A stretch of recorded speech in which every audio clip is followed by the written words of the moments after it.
بسم اللہ الرحمن الرحیم۔ امام جعفر صادق علیہ السلام سے مناظرے کے بعد ایک منکر خدا کا مسلمان ہونا، وہ کس طرح سے مسلمان ہوا؟ سرزمین مصر پر عبد الملک نام کا ایک شخص رہتا تھا جس کے بیٹے کا نام ابو عبداللہ تھا، جس کی وجہ سے لوگ اسے ابو عبداللہ کہتے تھے۔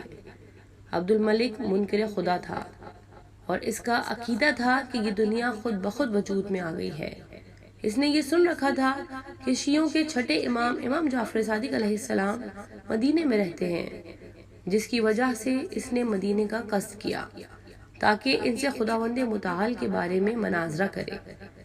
جب یہ مدینے پہنچ کر امام علیہ السلام کا پتہ معلوم کرنے لگا تو لوگوں نے بتایا کہ وہ حج کی ادائیگی کے لیے مکے تشریف لے گئے ہیں۔ وہ مکے کی طرف روانہ ہوا۔ مکے پہنچ کر اس نے دیکھا کہ امام صادق علیہ السلام طواف میں مشغول ہے۔ عبد الملک طواف کرنے والوں کی صف میں داخل ہوا اور مارے انات کے اس نے امام صادق علیہ السلام کو دھکا دیا، لیکن امام علیہ السلام نے بڑی محبت سے فرمایا، تمہارا نام کیا ہے؟ اس نے کہا، عبد الملک۔ امام نے پوچھا، تمہاری کنیت کیا ہے؟ عبد الملک نے کہا، ابو عبداللہ۔ امام نے ارشاد فرمایا، وہ مالک کہ جس کے تم بندے ہو، جیسا کہ تمہارے نام سے ظاہر ہوتا ہے، وہ زمین کا حاکم ہے یا آسمان کا؟ جب تمہاری کنیت کے مطابق تمہارا بیٹا بندہ خدا ہے، ذرا بتاؤ وہ زمین کے خدا کا بندہ ہے یا آسمان کے؟ تم جو بھی جواب دو گے شکست کھاؤ گے۔ عبد الملک سے کچھ کہتے نہ بن پڑا۔ حشام برمکی امام کے شاگرد وہاں موجود تھے۔ انہوں نے عبد الملک سے کہا، کیوں نہیں امام کا جواب دیتے؟ عبد الملک کو حشام کی یہ بات بہت بری لگی اور اس کا چہرہ بگڑ گیا۔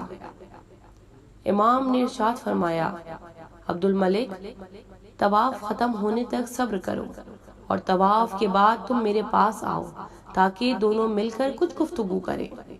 جب امام صادق علیہ السلام طواف سے فارغ ہوئے تو وہ ان کے پاس آ کر برابر میں بیٹھ گیا۔ اس وقت امام کے چند شاگرد بھی وہاں تشریف رکھتے تھے۔ اب امام علیہ السلام اور اس کے درمیان اس طرح مناظرہ شروع ہوا۔ امام علیہ السلام نے ارشاد فرمایا، کیا تمہیں معلوم ہوا ہے کہ یہ زمین تو بالا ظاہر و باطن والی ہے؟ اس منکر خدا نے کہا، ہاں۔ امام نے فرمایا، بس تمہیں کیا معلوم کہ زمین کے نیچے کیا ہے؟ منکر خدا نے کہا، زمین کے نیچے کے بارے میں کچھ نہیں جانتا، لیکن یہ گمان کرتا ہوں کہ زمین کے نیچے کسی چیز کا وجود نہیں ہے۔ امام نے ارشاد فرمایا، گمان اور شک ایک طرح کی لاچاری ہے جہاں تم یقین پیدا نہیں کر سکتے۔ کیا تم آسمان کے اوپر گئے ہو؟ اس منکر خدا نے کہا، نہیں۔ امام جعفر صادق علیہ السلام نے ارشاد فرمایا، کیا تمہیں کچھ معلوم ہے کہ آسمان میں کیا ہے اور وہاں کون کون سی چیزیں پائی جاتی ہیں؟ اس منکر خدا نے کہا، نہیں۔ امام علیہ السلام نے فرمایا، عجیب، نہ تم نے مشرق دیکھا نہ مغرب دیکھا، نہ زمین کے نیچے گئے ہو اور نہ آسمان کے اوپر گئے تاکہ تم یہ معلوم کر سکو کہ وہاں کیا کیا ہے، اور اس جہل و نادانی کے بعد بھی تم ان تمام چیزوں کے منکر ہو۔ تم اوپر اور نیچے کی موجود اشیاء اور ان کے نظم و ترتیب جو خداوند متعال کے وجود کی حکایت کرتی ہیں، اس سے بالکل ناآشنا ہو، پھر کیوں منکر خدا ہو؟ کیا کوئی عاقل شخص جو کسی موضوع میں جاہل ہے اس کا انکار کرتا ہے؟ اس منکر خدا نے کہا، آج تک اس طرح کی بات مجھ سے کسی نے نہیں کہی۔ امام علیہ السلام نے ارشاد فرمایا، غرض تم اس حقیقت پر شک کرتے ہو کہ آسمان کے اوپر اور زمین کے نیچے کچھ چیز موجود ہے یا نہیں؟ اس منکر خدا نے کہا، ہاں، شاید اسی طرح ہو۔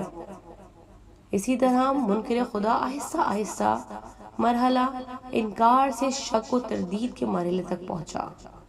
امام علیہ السلام نے فرمایا، جو شخص جاہل ہے وہ عالم کے لیے دلیل نہیں ہو سکتا۔ اے برادر مصری، میری بات سنو اور سمجھو، ہم خدا کے وجود کے بارے میں ہرگز شک نہیں کرتے۔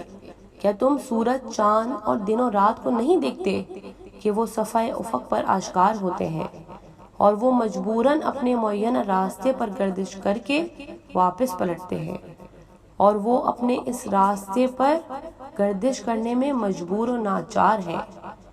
اب میں تم سے پوچھتا ہوں، اگر چاند سورج کے پاس گردش کرنے کی ذاتی قوت ہے تو وہ کیوں پلٹتے ہیں؟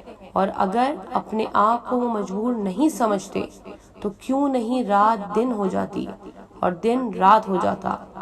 اے مصری برادر، خدا کی قسم، یہ چاند سورج اپنی گردش میں مجبور ہیں، اور جس نے ان کو ان کی گردش پر مجبور کیا ہے وہ ان سے زیادہ حکومت کا اہل اور اچھا حکمراں ہے۔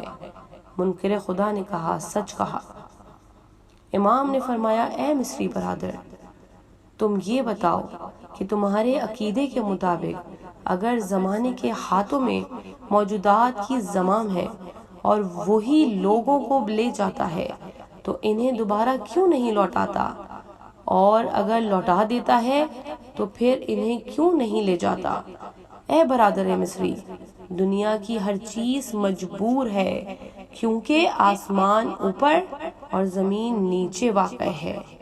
آسمان زمین پر کیوں نہیں گر پڑتا، یا زمین اپنی سطح سے بلند ہو کر آسمان سے کیوں نہیں چپک جاتی، اور زمین کی تمام موجودہ اشیاء آسمان سے کیوں نہیں چپک جاتی؟ امام علیہ السلام کا مضبوط استدلال جب یہاں تک پہنچا تو عبد الملک شک ختم کر کے ایمان کی منزل پر آ پہنچا۔ وہ امام علیہ السلام کی خدمت میں ایمان لے آیا اور وحدہ لا شریک کی گواہی دی، اور اس نے اسلام کی حقانیت کی گواہی دیتے ہوئے بڑے ہی پرجوش انداز میں کہا، وہ خدا ہے جو زمین و آسمان کا حاکم ہے اور جس نے انہیں روک رکھا ہے۔